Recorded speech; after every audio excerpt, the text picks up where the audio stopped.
Durante 30 anos, uma locomotiva ficou perdida no meio da floresta amazônica, até ser reencontrada, restaurada e funcionar na ferrovia que deveria ter construído. Conheçam a história da Coronel Church, a locomotiva que inspirou uma história.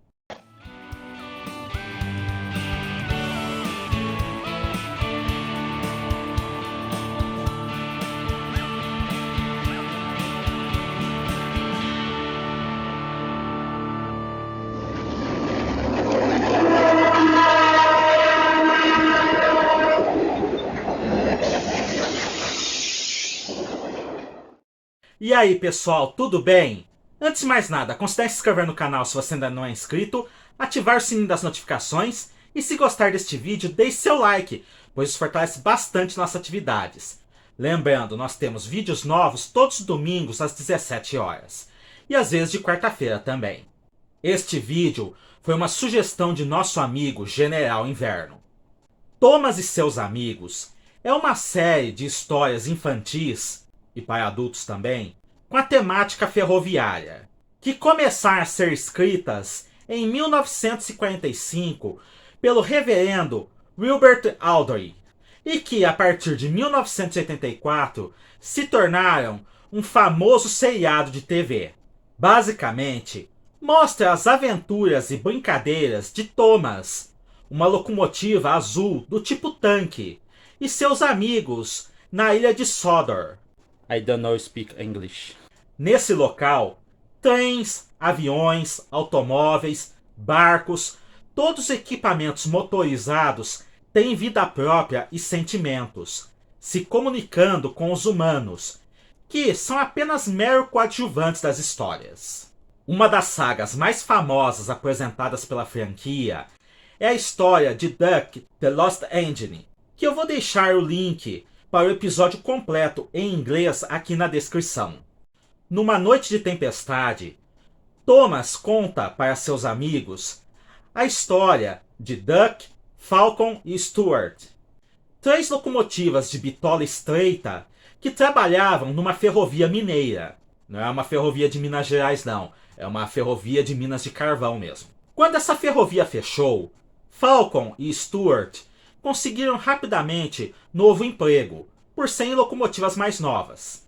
Entretanto, Duke, por ser uma locomotiva muito antiga, tanto que ele foi apelidado de Grand Puff por seus amigos, alguma coisa como Vovô Vapor, acabou ficando para trás, sendo guardado em um galpão que, com o decorrer dos anos, acabou sendo soterrado pela vegetação e pela terra que descia dos morros em volta, ao ponto de sua localização acabar sendo perdida. Muitos anos depois, o jovem Duque de Sodor, o Bambambam, dono de todas as ferrovias do lugar, fica sabendo da história de uma locomotiva perdida e imediatamente organiza uma expedição de buscas composta por humanos e locomotivas para tentar encontrar o paradeiro de Duke. Durante semanas, eles não têm qualquer sucesso em suas buscas. Até que um dia, o clérigo gordo, na vida real, o clérigo Ted Boston, amigo pessoal do autor, cai em um buraco no que parecia o chão firme de uma colina, mas que na verdade era o telhado apodrecido do velho galpão, que não suportou o peso do rapaz. Duke desperta de seu longo sono, com um humano sentado em cima de sua caldeira. E depois de se certificar de que não se trata de vândalos e de que, na verdade, ele será resgatado e tirado dali, ele fica muito feliz. Alguns dias depois, Duke é retirado do galpão em escombros e levado para as oficinas da nova ferrovia, onde reencontra seus amigos Falcon e Stuart, responsáveis por avisar o jovem Duque de Sodor da existência do amigo perdido, antes de tirar uma soneca ao sol, a primeira em muitas décadas, enquanto aguarda o início dos trabalhos em sua restauração. Duck, The Lost Engine foi publicada em 1970, tornando-se episódio do desenho animado em 1994. Embora há alguns anos alguém tenha me dito que a história era baseada em um caso verdadeiro de uma locomotiva que ficou presa em uma mina de carvão que foi bombardeada durante a Primeira Guerra Mundial e sua localização se perdeu, o próprio reverendo Wilbert deixa claro no prefácio do livro qual foi a origem de sua inspiração. Abre aspas. Uma locomotiva perdida na floresta da América do Sul foi encontrada após 30 anos. Uma árvore nasceu em sua chaminé e vespas se aninharam em sua fornalha.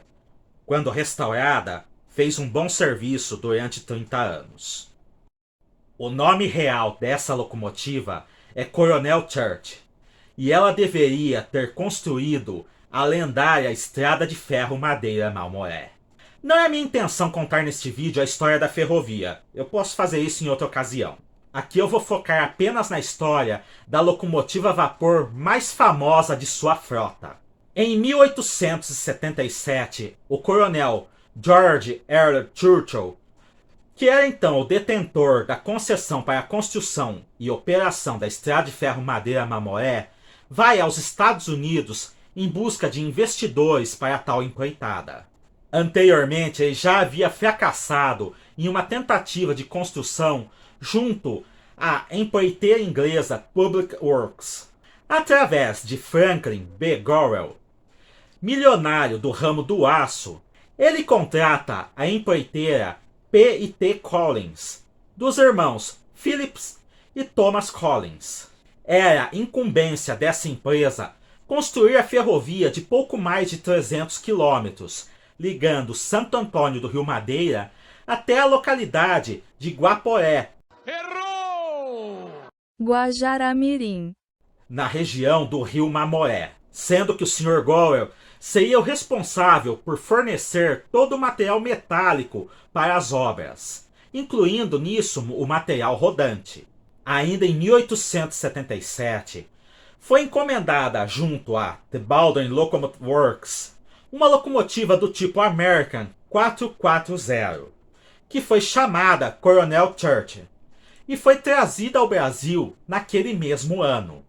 Desembarcada em Santo Antônio do Rio Madeira em fevereiro de 1878, ela se tratava da primeira locomotiva da região norte do Brasil. Embora não existam imagens dela naquela época, é possível atinar que ela era bastante parecida com outras locomotivas American 440 contemporâneas e que existem preservadas até hoje.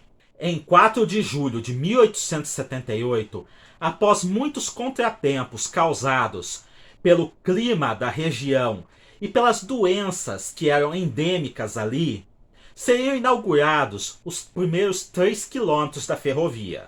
Entretanto, a Coronel Church rodou apenas algumas dezenas de metros antes de descarrilhar em uma curva feita sem cálculos pelo engenheiro Thomas Collins. Levaria algumas semanas até que ela pudesse ser recolocada nos trilhos e voltar a funcionar.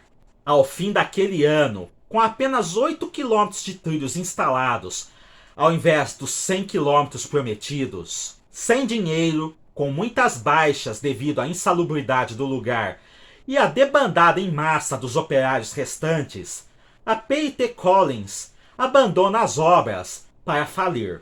A Coronel Church é abandonada para trás junto com todo o material existente, incluindo o grande casarão que foi construído para abrigar os engenheiros norte-americanos e suas famílias. Rapidamente, ela é engolida pela mata, tendo sua cabine de madeira desmontada pelos ribeirinhos para ser o material reaproveitado nas casas deles. Itens de bronze, como o sino e o farol, rapidamente são roubados, enquanto seu tender passa a servir de cisterna de água potável para os moradores locais, que também passam a usar sua caldeira como galinheiro.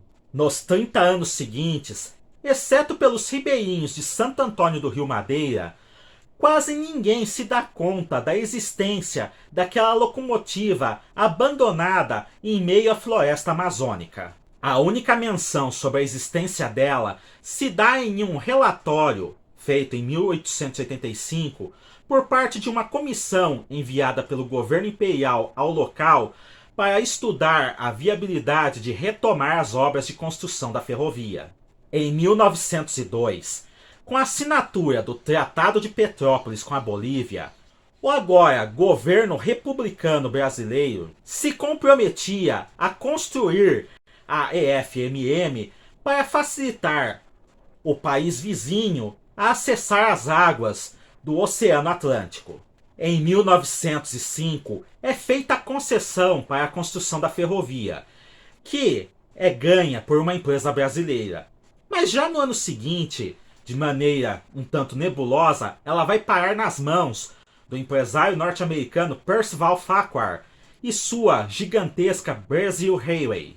Em fins de 1906, uma expedição de reconhecimento chega em Santo Antônio para avaliar a situação atual do lugar, descobrindo que a carcaça da velha Coronel Church ainda existe. Em 1908, o fotógrafo oficial da Madeira Marmoré Railway, empresa criada para a construção da ferrovia, chamado Dana Merrill, fotografa a locomotiva ainda abandonada em Santo Antônio do Rio Madeira.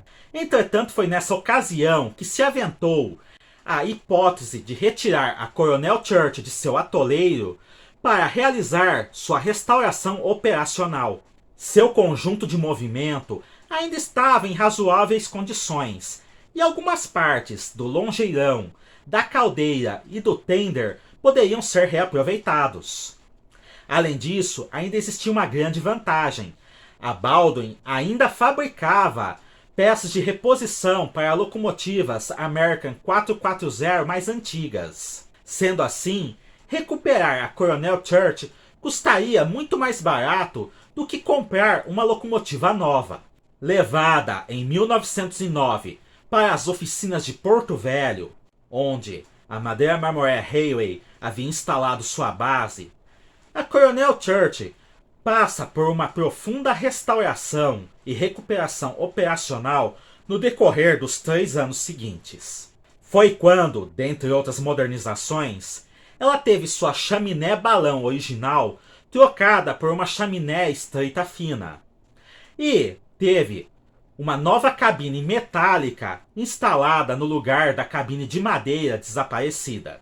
Na emblemática data de 30 de abril de 1912, apenas 58 anos depois da baronesa realizar a primeira viagem ferroviária no Brasil, e após cerca de 30 anos de completo abandono em meio à floresta amazônica, a Coronel Church participa das festividades de inauguração da Estrada de Ferro Madeira Marmoré. Durante as 3 décadas seguintes, apesar dos altos e baixos que aquela empresa viveria, a locomotiva permaneceu em serviço ativo, fazendo os principais trens de carga e passageiros, ligando Porto Velho a Guajará-Mirim. A partir da segunda metade da década de 1940, devido ao desgaste de sua caldeira bastante antiga, ela passa a fazer apenas serviços de manobras e lastros. E no final dos anos 1950, com a ferrovia já federalizada, a Coronel Church finalmente foi desativada devido à sua idade avançada. Entretanto, sua importância histórica como a primeira locomotiva do agora estado de Rondônia foi reconhecida. Por isso, ela foi guardada em condições operacionais nas oficinas de Porto Velho. Em 1972, a Madeira Marmoré, agora já operada pelo Exército, visto que ela nunca fez parte da rede ferroviária federal, é finalmente desativada. Mas desde o final dos anos 1950, a história da ferrovia foi relembrada em periódicos de diversos países, incluindo do Reino Unido. Sendo que, possivelmente, foi nessa ocasião que o reverendo Wilbert conheceu a história da Coronel Church e usou-a de inspiração para escrever Duck the Lost Engine. Mas se o velho locomotivo de Sodor se tornou um herói nacional após seu resgate, a Coronel Church teve uma vida ainda bastante atribulada após sua aposentadoria. Quando da desativação da ferrovia em 1972, Um dos generais de exército que estavam no comando da empresa achou aquela a mais bonita das locomotivas e resolveu colocá-la num pedestal diante do quartel do exército em Porto Velho. Isso desagradou bastante a população e parte dos políticos locais. Entretanto, estávamos vivendo naquela época o auge do regime militar. Portanto, ninguém pôde fazer nada naquele momento para evitar isso. Apenas no final de 1980, após árdua disputa judicial, o exército aceitou devolver a locomotiva para o governo do estado de Rondônia. Levada para as antigas oficinas da EFMM em Porto Velho, a intenção era restaurá-la operacionalmente mais uma vez, para fazer com que ela puxasse um trem turístico ligando Porto Velho a Santo Antônio, que estava em implantação naquele momento. No entanto, devido a uma série de questões econômicas e políticas, o trem turístico foi cancelado e a velha 440 ficou abandonada na região do antigo girador das oficinas de Porto Velho. Nos anos 2000, ela foi guardada dentro do antigo galpão principal das oficinas, que estava sendo restaurado para se tornar um museu ferroviário. Entretanto, as obras se prolongaram durante os anos. E, em 2014, antes que a Coronel Church recebesse algum tipo de atenção, ocorreu a pior cheia já registrada no rio Madeira, na região de Porto Velho. O rio subiu 20 metros acima de seu leito normal. E, além dos inúmeros prejuízos materiais e humanos registrados, a região das antigas oficinas da Estrada de Ferro Madeira Mamoé foi coberta pelas águas, ficando visíveis apenas o topo das chaminés e das cabines das locomotivas. Semanas depois, quando a água finalmente baixou, todo o complexo estava coberto de lama e diversos resíduos, sendo que a limpeza da região levou vários meses. Mais tempo levou para que o projeto de implantação do Museu Ferroviário de Porto Velho fosse retomado e implantado. Apenas em fevereiro de 2024, o museu foi aberto ao público, tendo na Coronel Church o principal item exposto. Mas se tratando de EFMM e de toda a história tripulada que essa ferrovia já teve, é difícil dizer que a velha Coronel Church poderá aproveitar sua aposentadoria após 147 anos ao sol. Quanto ao comentário de nosso amigo General Inverno, que serviu de base para fazer este vídeo. Exceto pelas locomotivas diesel-elétricas adquiridas por Companhia Paulista, Sorocabana e Mogiana em 1967, eu desconheço qualquer outra locomotiva de fabricação livre no Brasil. Além disso, durante as pesquisas para fazer este vídeo, todas as fontes citam que a inspiração para Duck the Lost Engine foi a história da locomotiva Coronel Church da Estrada de Ferro Madeira Mamoé. Errou! Bem, enquanto eu estava editando o vídeo, estava procurando material para a edição do vídeo, eu acabei encontrando que o autor se baseou também em outra história, da locomotiva tanque Linda, que atualmente opera em uma ferrovia turística no Reino Unido. Essa locomotiva, construída no final do século XIX, passou aproximadamente 10 ou 15 anos armazenada em um galpão em um porto no Reino Unido, mas sua localização não estava perdida. Ela só ficou lá porque ela estava quebrada e era a época da Segunda Guerra Mundial. Posteriormente, essa locomotiva foi vendida para a ferrovia onde ela opera até hoje, e numa das primeiras viagens com turistas, ela descarrilhou em um local que até hoje recebe o nome de alguma coisa como a queda de Linda, alguma coisa assim. Que também é parte da história do Duck. Além disso, a Linda serviu como inspiração visual para a criação do Duck. Mas se alguém conhecer alguma locomotiva a vapor fabricada pela Liv que veio para o Brasil na década de 1920 e que, por algum motivo, seu paradeiro se perdeu, Deixe aqui nos comentários. Eu espero que vocês tenham gostado da história da Coronel Church, a locomotiva que serviu para inspirar uma história. Cliquem no gostei, se inscrevam no canal e ativem as notificações para fortalecerem nossas atividades e vocês não perderem nenhum novo vídeo. Até a próxima!